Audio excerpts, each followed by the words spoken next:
Buenos días, mi nombre es Carlos Méndez y en primer lugar pues quisiera agradecer la aceptación de mi participación al comité organizador de este segundo Congreso Internacional de Intervención Comunitaria que tiene como subtítulo Creatividad, Arte y Cultura.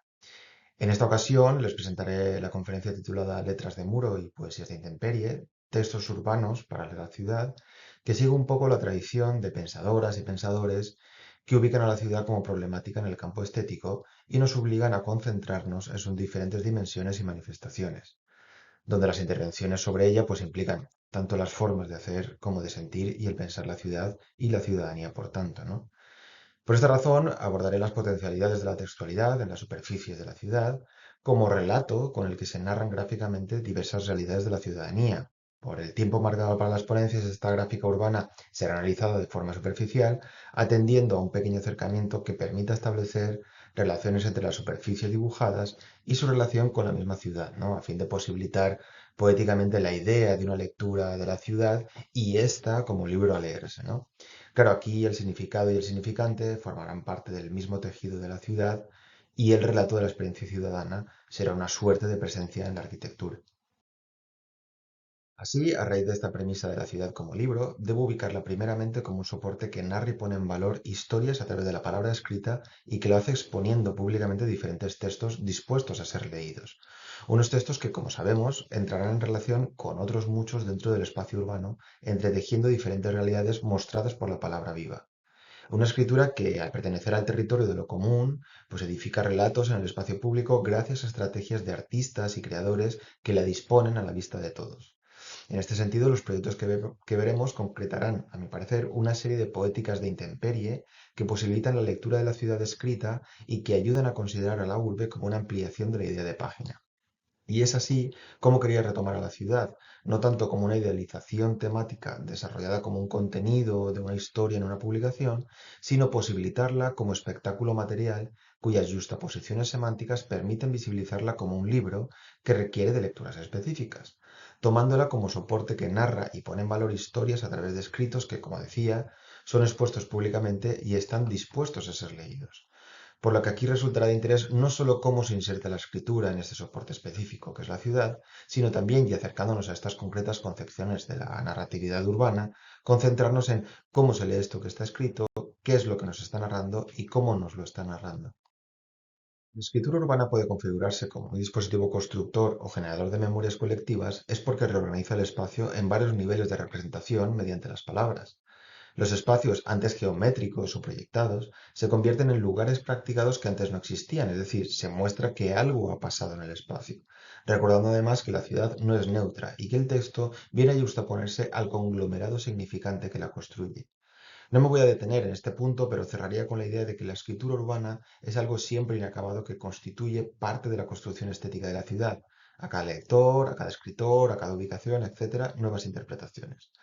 Por tanto, no podemos hablar de una única idea de ciudad, porque, como digo, es un espacio que se construye constantemente, aunque sí consiente contextos para el intercambio simbólico y, por tanto, como vemos, convivencias artísticas.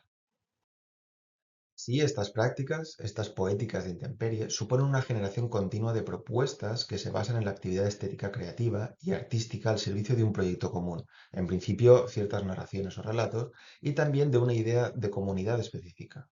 Toda aquella persona que escribe en la vía pública sabe que van a leerle, pero si bien todos los lugares que se crean en el espacio común son conflictivos, no todos son iguales. Y aquí les presento una pequeña diferenciación que, aunque mantenga fronteras muy borrosas a veces, me servirá para diferenciar tipos de propuestas. La ciudad se presenta entonces como un pliegue en el que se van construyendo estéticamente lugares ideales y otros resistentes. Unos, los primeros, que nos recuerdan que el espacio puede parecer público, pero no lo es, y otros, los resistentes, que retoman dicho espacio como público y así lo ejercen, ¿no? Dentro de los lugares ideales o idealizantes, surgidos desde el dominio hegemónico, asumiríamos la existencia de un marketing urbanístico que pone en marcha un programa estético ya establecido que confirma la presencia de un status quo que domina el resto.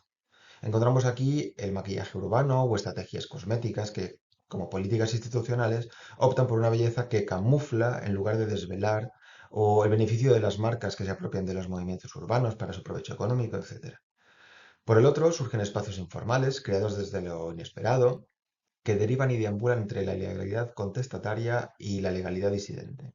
Unos lugares de resistencia, insospechados e impredecibles, como las firmas o los tags, como las diferentes manifestaciones escritas de opiniones o denuncias hechas públicas, o también aquellas acciones efímeras que están directamente relacionadas con la necesidad de cambio y alteración de la conciencia común, del sentido habitual a través de metáforas o de analogías. Pero, ¿cómo se traduce esto en los lugares escritos? Bueno, seguidamente les mostraré una serie de 4 propuestas centradas en estos espacios de resistencia y configuradas en una clasificación que me permite, por un lado, elaborar posibilidades narrativas en su desarrollo callejero y, por otro, contextualizar dichas piezas. Paso directamente a algunos ejemplos que espero que sirvan a concretar esta idea que les planteo. Dentro de lo que podríamos llamar depósito de letras, encontramos mensajes públicos que son analogías, metáforas, microrrelatos, pensamientos, etcétera, plasmados en la ciudad y que atestiguan su idiosincrasia, sobre todo a mensajes barriales o que tienen sentido dentro de las historias del lugar en el que se hacen. Dentro de estos mensajes podemos encontrar proyectos artísticos más desarrollados, como Luz nas Bielas del colectivo Bomistuer. Es un colectivo artístico madrileño formado en 2001 que decide intervenir el espacio público para alterar positivamente los lugares y estrechar lazos con la ciudadanía. Luz nas Bielas fue un proyecto que se realizó en 2 ocasiones en Villa Brasilandia, en 2012 y en 2017, una favela al noroeste de Ciudad de São Paulo, donde el colectivo vivió durante 2 semanas acogido por una de las familias del lugar, por lo que tuvo el contacto directo con la comunidad. Estructuralmente, esta favela se emplaza en los cerros y se comunica a través de canales que facilitan el acceso a las viviendas. En los tramos llanos lo hace a través de becos y por medio de bielas en los tramos de escaleras, que son los verdaderos articuladores de la vida interna de dicha comunidad. Tomando estas bielas, estas callejuelas como elementos conectores, definieron el proyecto a través de la anamorfosis, para dar respuesta a esta complejidad espacial tan característica. Realizaron junto a la comunidad diferentes intervenciones que, observadas desde un punto, escriben las palabras belleza, firmeza, amor, dosura, orgullo en sus bielas. 5 palabras que surgieron desde la misma comunidad y fueron reflejo de su estancia en Brasilandia. Cuando Boa Mistura regresa a la favela en febrero de 2017, continuó con el proyecto añadiendo las palabras poesía y mágica sobre la informalidad y el crecimiento urbanido espontáneo, siempre bajo la intensidad de las relaciones entre los vecinos y los juegos de los niños entre las vieras. Dentro de lo que se podrían clasificar como dispositivos ideológicos, tenemos muchas de las acciones diferentes, pero traigo aquí a relación el proyecto craftivista de Kerry Richard, un artista londinense que defiende cierta estética desobediente y utiliza murales, cerámica, serigrafía y diseño gráfico en su trabajo, acudiendo tanto a la artesanía como a las estrategias artísticas como formas de protesta. Esta que ven es su casa estudio en Londres, totalmente intervenida. Como ven, tanto autos, fachadas, muros y ventanas están pintados, intervenidos o cubiertos por mosaicos y cerámicas que ya insertan mensajes y tipografías específicas en sus composiciones. En 2014, el Victoria and Albert Museum de Londres le encargó a Kerry que creara una intervención en un mosaico para la gran fachada del museo, a fin de acoger la muestra titulada Objetos desobedientes, una exposición antológica sobre el arte reivindicativo. Finalmente, como vemos, el artista recopiló en sus piezas la historia de la protesta y desobediencia política. El trabajo consistió en 2 paneles de mosaico, como colas de imágenes fotográficas de diferentes protestas ubicadas a ambos lados de la entrada principal, y unos magníficos mosaicos entre los escalones que dan paso al museo. Estos últimos son líneas de texto utilizando citas de muchos activistas y pensadores políticos diferentes, de épocas diferentes y que representan diferentes periodos y luchas. Otro proyecto que me parece significativo por el trabajo identitario realizado es Babel, de 2021, de Said Dawkins, donde continúa su dinámica de diálogo con las comunidades específicas antes de intervenir y llevar sus caligrafitis a la vía pública. Esta intervención que ven en pantalla la realizó en Trapani, en Sicilia, Italia, sobre arquitecturas inacabadas. Hay tantas de este tipo que se les ha denominado como incompiuto siciliano. Son estructuras que patrimonializan el desecho o el error, ¿no? Esta estructura fue construida a finales de los 70 para ser el contenedor de agua de hormigón, pero por un error de cálculo en el terreno se quedó sin terminar. Entonces su intervención abarca las 4 caras, cada una alineada a un punto cardinal. Titular a la obra Babel tiene mucho sentido, pues esa gran torre nunca pudo cumplir su propósito de llegar al cielo.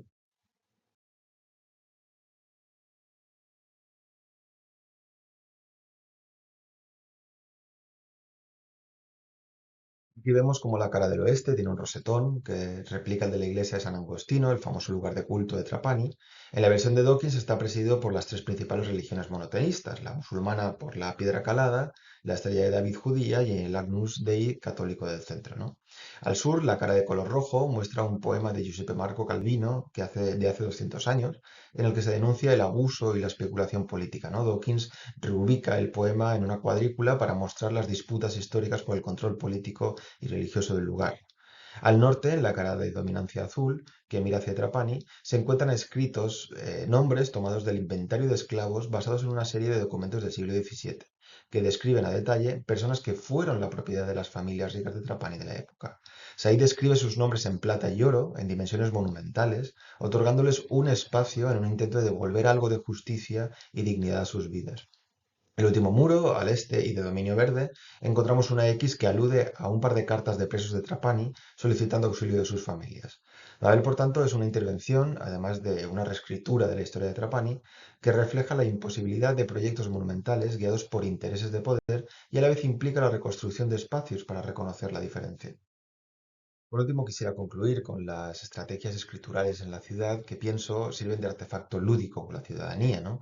Hay muchísimos proyectos interesantes en este sentido, pero para no extenderme les presentaré a Mobster. Mobster es un artista callejero inglés que para mí envuelve gran variedad de dimensiones y posibilidades lúdicas en la ciudad y que aparte de jugar con mensajes inesperados situados en el espacio público, suele hacer uso de poéticas afectivas donde los ciudadanos han de participar para activar las piezas. Otras veces realiza juegos sobre las formas, pero siempre con mensajes ácidos que resuelven diferentes maneras de comprender el entramado urbano. Por esta razón concluiré con su tablero para garabatos, en el que convierte una valla publicitaria en un gigantesco bloc de dibujo. Después de tapizar en blanco un área de la valla y ponerle título, utiliza cuatro rotuladores de cera con base giratoria que cuelga con cadenas del marco superior para dejarlos a libre interacción del público. La valla publicitaria se encuentra debajo de un puente bastante transitado por la ciudadanía, así en pocas horas se puede ver la dedicación y el afán por escribir, anotar, firmar diferentes frases, relatos, expresiones, etcétera. Aquí, por ejemplo, ya vemos donde incluso este señor está anunciando que se alquila habitaciones, ¿no? Es decir, el gigantesco blog sirve para que los viandantes se expresen libremente en una transgresión que ahora tiene cierta licencia por ser un espacio destinado a ello. Y en un par de días el blog se convierte en un centro de expresión urbana donde la gente se detiene, algo que se relaciona directamente a abrir espacios para el afecto en la ciudad, donde se pueden reescribir las interacciones entre los cuerpos y sus resultados. Es ofrecer el poder de actuar donde antes pues no lo había. En cierto modo, renovamos o en su caso alteramos los hábitos generados por la sociedad a partir de poner en acción otras conexiones, es proponer otro orden para las cosas. Como vemos, poco a poco se va llenando y encimándose una suerte de palimpsesto que metaforiza muy bien la superposición simbólica en varias y heterogéneas formas de sentido, incluso hasta llegar al momento en que la gente ha de arrancar parte del anuncio para dejar espacio a nuevas escrituras.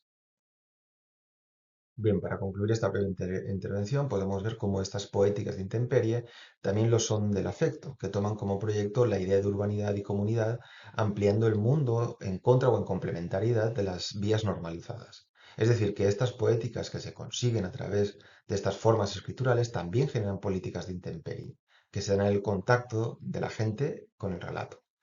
Así, tiene sentido que escribir en o sobre la ciudad o incluso textualizar la ciudad, como hemos visto, pues es narrar en público y en común también, añadiría, porque es jugar al descubierto. Es hacer servir a la ciudad como soporte y medio de circulación a través del movimiento de sus viandantes. Es ofrecer más capas de significación e historias a un contexto a fin de seguir en su constante construcción. Es experimentar en y con la ciudad, son formas de recuperación de historias, de procesos mnemotécnicos y estrategias para generar memorabilidad, por muy efímera que ésta sea, y evidentemente el lugar implica un posicionamiento en la expresión política y permite, en este sentido, cartografiar el pensamiento de una época también, ¿no? En fin, escribir en la ciudad es posibilitarla también como libro, y eso es imaginar una textualidad que ha cambiado de piel, que ha sucumbido al poder de lo público a diferencia de lo privado, de lo que sería la página. Muchas gracias por su atención.